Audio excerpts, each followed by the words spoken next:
చాలా స్పష్టంగా మీరు ఒప్పుకొని వచ్చారు. Both the states will hand over 15 prioritized component outlets of Nagarjuna Sagar project and Srisailam project to KRMB within 1 month time period. ఎందుకు ఒప్పుకొని వచ్చినారు? మరి మేము ఆ రోజు ఒప్పుకోలేదే. ఇది నా కథ కాదు, నేను చెప్తున్నది కాదు. ఇది కేంద్ర ప్రభుత్వం ఇష్యూ చేసినటువంటి మినిట్స్ నెల రోజుల్లోగా అప్పచెప్తామని మీరు చెప్పొచ్చినటువంటిది. రెండవది అధ్యక్ష, మళ్ళీ ఈ విషయం మీద మీరు తెల్లారి పత్రికల్లో వార్తలు వచ్చినాయి. అయ్యో మనకు విద్యుత్ ఎట్లా, మన రాష్ట్రానికి అన్యాయం, జగన్ విజయం సాధించిన పత్రికల్లో వస్తే నేను ఆ రోజు ప్రెస్ కాన్ఫరెన్స్ పెట్టి ఈ ప్రభుత్వాన్ని తట్టి లేపినాం. అయితే లెట్ మీ కంప్లీట్. మొత్తం చెప్పినాక క్లారిఫై చేయమనండి. మొత్తం చెప్పినాక క్లారిఫై చేస్తే ఇంకా వాడికే మంచిగా ఉంటుంది. రెండవది సార్ ఒక్క నిమిషం, నేను విమర్శ చేస్తలేను. ఈ రాష్ట్ర ప్రయోజనాలు మినిస్టర్ గారు క్లారిఫికేషన్ ఇస్తారు. స్పీకర్ సార్, 2-3 విషయాలపై నా హంబుల్ సబ్మిషన్ మీకు, మీ ద్వారా మొత్తం హౌస్కి, తెలంగాణ ప్రజానీకానికి. మొదలు పల్లా రాజేశ్వరరెడ్డి గారిని నేను కరెక్ట్ చేయదలుచుకున్నా. మీరు శంకరమ్మని నా మీద అభ్యర్థిగా నిలబెట్టినప్పుడు నేను సిట్టింగ్ ఎమ్మెల్యే. మీరు ఏ సిరిసిల్లలో, గజ్వేలో, సిద్దిపేట నిలబెట్టే బదులు మా మీద నిలబెట్టి మేమేదో నిలబడ్డట్టుగా మీరు చేస్తే అది చాలా విచిత్రంగా ఉంది. నేను ఇప్పుడు 7 సార్లు గెలిచినా ఇప్పుడు మధ్యలో ఒకసారి మీరు క్యాండిడేట్ తీసుకొచ్చి మళ్ళీ తీసుకుపోయినరు. అదేవిధంగా ఇప్పుడు కృష్ణా నదీ జలాలపై గౌరవ ప్రతిపక్ష శాసనసభ్యులు హరీష్ రావు గారు, గతంలో ఇరిగేషన్ మినిస్టరు, వారు కొన్ని విషయాలు చెప్పారు. నేను ఈరోజు శాసన సభ ద్వారా యావత్ తెలంగాణ ప్రజానీకానికి తెలియజేస్తున్నా, తెలంగాణ రైతాంగం తెలియజేస్తున్నా, ఈ ప్రభుత్వం రేవంత్ రెడ్డి గారి నాయకత్వంలో ఈ ప్రభుత్వం మేము కృష్ణా నదిపై ప్రాజెక్టులు ఎవరికి అప్పచెప్పలేదు, అప్పచెప్పే ప్రసక్తే లేదు. మీరు ఎక్కడి నుంచో మినిట్స్ తీసుకొచ్చి చదివి మేమేదో చేసినాం అంటే దానికి మేమెందుకు జవాబు చెప్తాము? ఇంకోటి స్పీకర్ సార్, మీ ద్వారా యావత్ తెలంగాణ ప్రజానీకాన్ని తెలియజేస్తున్నాం.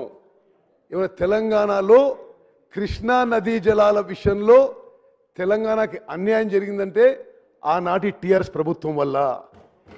ముఖ్యమంత్రి గారు చెప్తున్న విషయం నేను మళ్ళీ రిపీట్ చేస్తున్నా. సాంప్రదాయంగా water share allotment is based on catchment area, is based on drought prone area, is based on population. ఈ అన్ని పారామీటర్స్లో కృష్ణా నదీ జలాలపై తెలంగాణకి రావాల్సిన 68 to 70% వాటా వాళ్ళు వదులుకొని 2014 నుంచి 2014-15 నుంచి పోయిన సంవత్సరం వరకు తెలంగాణకి 299 టీఎంసీలు, 512 టీఎంసీలు ఆంధ్ర ఒప్పుకుంది గత టీఆర్ఎస్ ప్రభుత్వం. ఈ వాటా ఒప్పుకొని శాశ్వతంగా తెలంగాణకి అన్యాయం జరిగింది మీ ప్రభుత్వంలోనే. ఇప్పుడు ఇది నేను చెప్తున్న విషయం కూడా కాదు. నామా నాగేశ్వరరావు గారు నిన్న పార్లమెంట్ను అడిగిన ప్రశ్నకి కేంద్ర ప్రభుత్వం ఇచ్చిన జవాబు ఆనాటి 2 ప్రభుత్వాలు ఒప్పుకున్నాయి. This is the biggest damage, serious damage to interest of Telangana farmers. అదేవిధంగా మీరు హరీష్ రావు గారు, మీకు తెలుసు ఎన్ని విధాలుగా కృష్ణా నదీ జలాలపై తెలంగాణకు అన్యాయం మీ 10 ఏళ్లలో జరిగింది.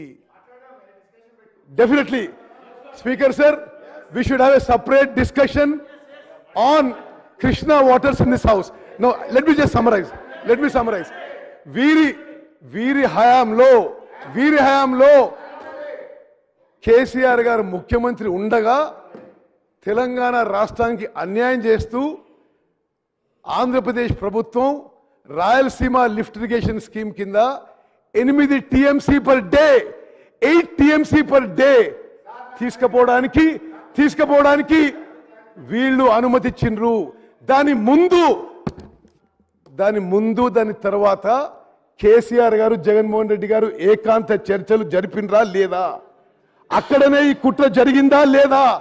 యావత్ తెలంగాణ ప్రజానికానికి ఈ విషయం తెలియాలని చెప్పి మనవి చేస్తూ, స్పీకర్ సార్, నేను ఆన్ రికార్డ్ ఇరిగేషన్ మినిస్టర్గా ఈ హౌస్కి తెలంగాణ ప్రజానికాన్ని తెలియజేస్తున్నా, కృష్ణా నదిపై ఉన్న ప్రాజెక్టులు కేఆర్ఎంబీకి అప్పజెప్పడానికి మేము ఒప్పుకోలేదు, ఒప్పుకో